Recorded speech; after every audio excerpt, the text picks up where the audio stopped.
ये सब वैक्सीन का फायदा तो मैंने बता दिया, लेकिन वैक्सीन देते तो कभी कभी कुछ तकलीफें भी हो सकती है। पहली तकलीफ जो है, तो कभी कभी वैक्सीन देने के बाद एनाफिलैक्टिक शॉक आता है, यानी बच्चा कभी कभी शॉक में जाके मर सकता है। यानी ये 10 करोड़ में एक आध बच्चा ही ऐसा होता है, लेकिन ये बात ध्यान में रखनी पड़ती।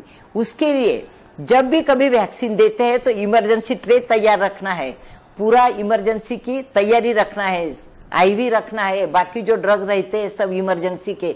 शॉक में गया बच्चा तो क्या करना, इसके लिए कोई भी जब वैक्सीन है या प्राइवेट डॉक्टर भी देते हैं, तो आप लोग जो आम आदमी जो है, तो जब भी वैक्सीन के लिए जाते हैं, फिर वो सरकारी रहो कुछ भी, तुमने देख लेना है वे तैयारी है क्या नहीं तो पूछना है, तुमको हक है पूरा पूछने का। तुम अपने देश के नागरिक हो तो तुम पूछ सकते हो कि भाई इमरजेंसी तैयार है क्या नहीं। प्राइवेट डॉक्टर में भी आप पूछ सकते हो। तो एक एनाफिलैक्टिक शॉक बहुत रेयर है, लेकिन हो सकता है।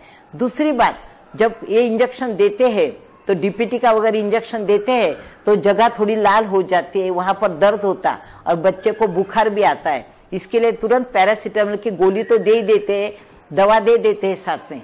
तो इतना कुछ लाल हुआ तो डरने की जरूरत नहीं, वहां पर बर्फ लगाना है, आपको इंस्ट्रक्शन पूरी दिए जाती है, वहां पर बर्फ लगाना है, या बुखार आया तो दवा दे देने की है, और नहलाते समय वहां वो जगह पर मसाज नहीं करना है। इतनी 2-3 बातें ध्यान रखना है।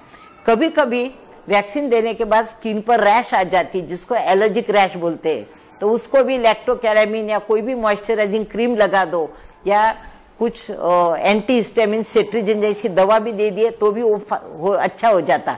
यानी ये कोई ज्यादा रिस्क वाली बात नहीं है, लेकिन वैक्सीन देने के बाद ये चीजें सब हो सकती है, उसका भी ख्याल रखना बहुत जरूरी है।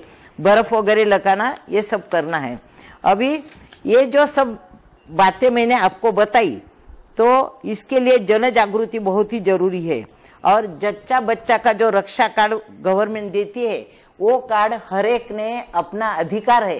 तो जब भी गर्भवती माता हो तब उसका जो कार्ड रहता है, उसके साथ ही बच्चे का भी वैक्सीनेशन का पूरा कार्ड रहता है।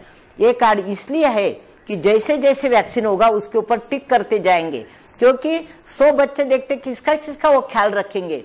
तो रिकॉर्डिंग एंड रिपोर्टिंग शब्द समझ लो आप बराबर, उसका रिकॉर्डिंग एंड रिपोर्टिंग एकदम बराबर होना चाहिए।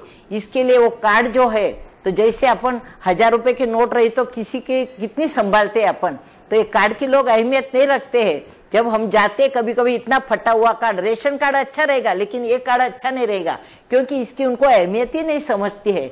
तो ये जो कार्ड रहता है वैक्सीन का, गर्भवती माता के लिए, बच्चे के लिए एक ही पूरा कार्ड बहुत अच्छा सरकार ने बनाया है। तो ये कार्ड तुम एकदम तुम्हारे जान से भी ज्यादा संभालो, और जब भी कभी जाएंगे तब वो कार्ड लेके जाना है। इसके लिए उसके ऊपर पूरा रिकॉर्ड रहेगा, तुम्हारे बच्चे को क्या मिला क्या नहीं मिला। सर्वे के लिए भी जब तुम्हारे घर पर आएंगे तो उनको भी ये बताओ कि गलती से कुछ रह गया होगा तो वो आपको गाइड करेंगे। और आप बच्चा जो है तो उसको ये जो बोलते कवच कुंडल बोलते, कवच कुंडल यानी कि उसको एक प्रोटेक्शन है। ये इसका एक प्रोटेक्शन जो है तो तुम्हारे हाथ में है, बच्चा तो खुद नहीं जाने वाला कुछ करने के लिए। तो सब माँ बाप को और फैमिली मेंबर्स को मेरी विनंती है कि जब जब कभी आंगनवाड़ी वाले या आशा वर्कर या नर्सेस है, हेल्थ सेंटर की जब भी कभी आए, या सरकार की ओर से जब भी ऐलान हो रिक्शा में या बोर्ड पर भी लिखा जाए कि भाई ये वैक्सीन अभी आया है, ये देना है, तुम्हारे बच्चे को दे दो, तो इसमें आलस न करे और अपना बच्चा जो है वो तंदुरुस्त, सेहतमंद और एकदम स्ट्रांग बने।